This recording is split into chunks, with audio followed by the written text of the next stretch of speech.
Question start करते हैं। Question वाला बोल रहा है कि find the minimum number of zeros in a triangular matrix. मतलब मिनिमम कितना से कितना जीरो डाल सकते हैं ट्रायंगल मैट्रिक्स में या होता है वो फाइंड करना। तो आइए इसको समझते हैं। एक मैट्रिक्स लेते हैं ट्रायंगुलर मैट्रिक्स, उसके बाद समझते हैं कितना इसमें मिनिमम जीरो आएगा।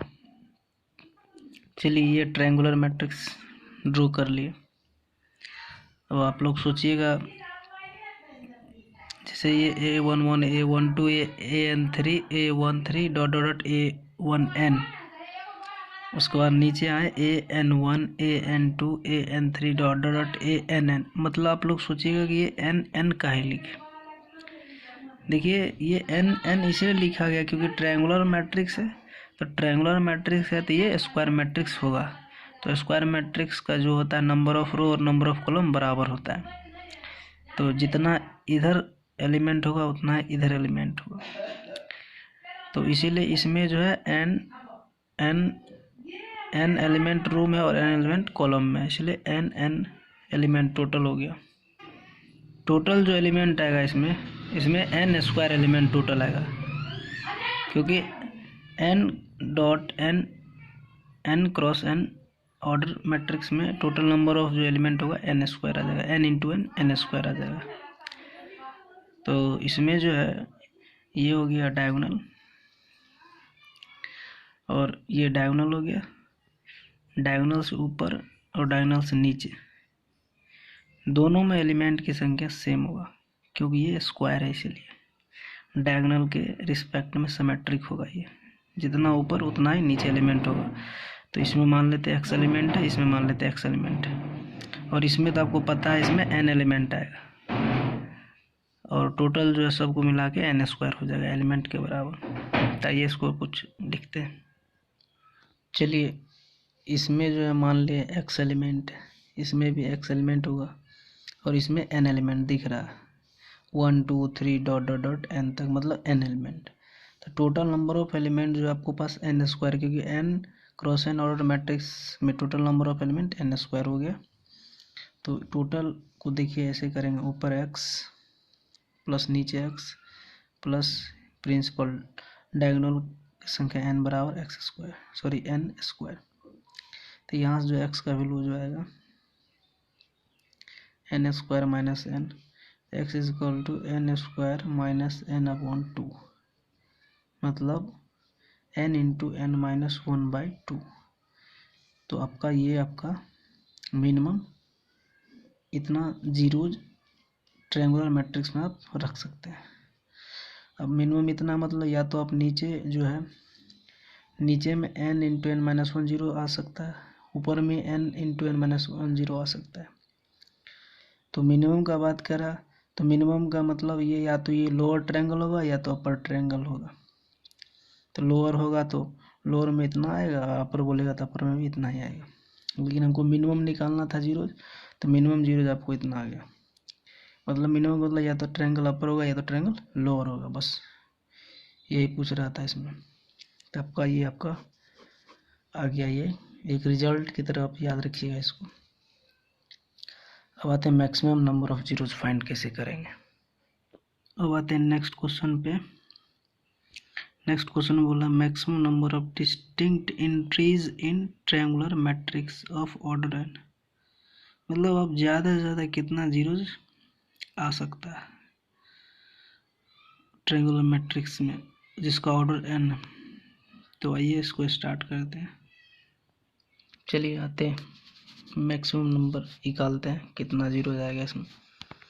तो अभी इसमें निकाले थे, क्योंकि ये ट्रायंगुलर स्क्वायर हुआ, अभी निकाले थे कि इसमें जो है n square minus n/2 entries होगा या जीरो हो जाएगा। इसमें जो है n इंट्रीज होगा, क्योंकि यहाँ पे n एलिमेंट है, n इंट्रीज। और यहाँ पे मान लीजिए ऊपर वाला में सारे जीरो को भर दिए, मतलब सारे जितना भी जीरो होता है एक ही जैसा लगता है, यानी सारे जीरो एक ही जैसा होता है, इसलिए यहाँ पे जो एंट्री होगा एक ही एंट्री होगा। क्योंकि सारे जीरो एक जैसे होते हैं इसीलिए। तो टोटल कितना एंट्री हो गया,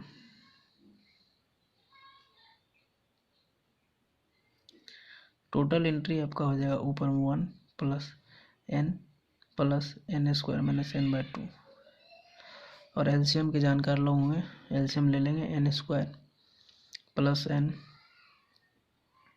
प्लस 1 प्लस 2/2। तो ये टोटल इतना एंट्री होगा, बस डिस्टिंक्ट एंट्री इतना होगा।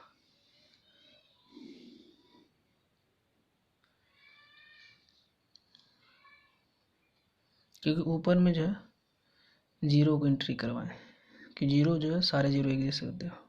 तो यहाँ पे लिख देते हैं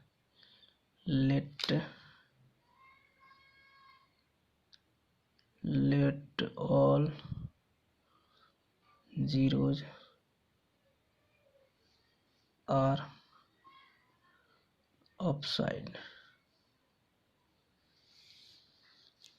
मतलब ऊपर जो है सम में जीरो, सारे ब्लॉक पे जीरो आके बैठ गया, तो सारे जीरो एक ही जैसे होते हैं इसलिए एक ही एंट्री कहलाएगा।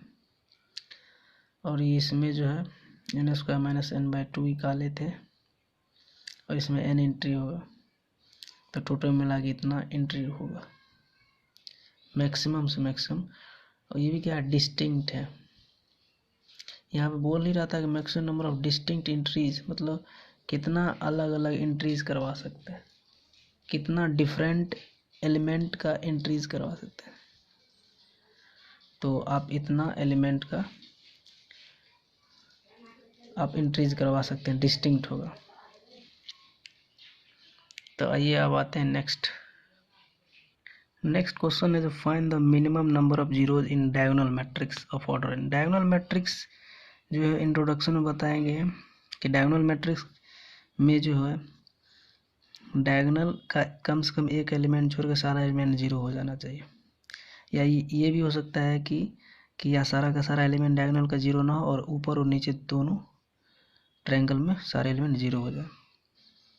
तो अभी निकाले थे कि ऊपर जो है n square minus n by 2 zero आएंगे, और नीचे ट्रायंगल जो बन रहा है इस ट्रायंगल में, इसमें भी n square minus n by 2 जो अभी 1-2 सवाल पहले प्रूफ किए थे, तो इसमें इतना जीरो आ जाएंगे और इसमें इतना जीरो आ जाएंगे। तो जबकि मिनिमम पूछ रहा है, तो मिनिमम में क्या होता है कि आप डायगोनल के सारे एलिमेंट को छोड़ दीजिए, इसमें एक भी एलिमेंट जीरो नहीं होना चाहिए, तभी मिनिमम हो सकता है। एक भी जीरो बढ़ा दीजिए तो मैक्सिमम हो जाएगा। तो डायगोनल का डेफिनेशन बोलता है कि डायगोनल को छोड़ के अपर और लोअर जो भी ट्रायंगल बनता है उसका सारा एलिमेंट जीरो हो जाए, और कम से कम डायगोनल का एक एलिमेंट जीरो ना हो, एटलीस्ट बोलता है उसमें।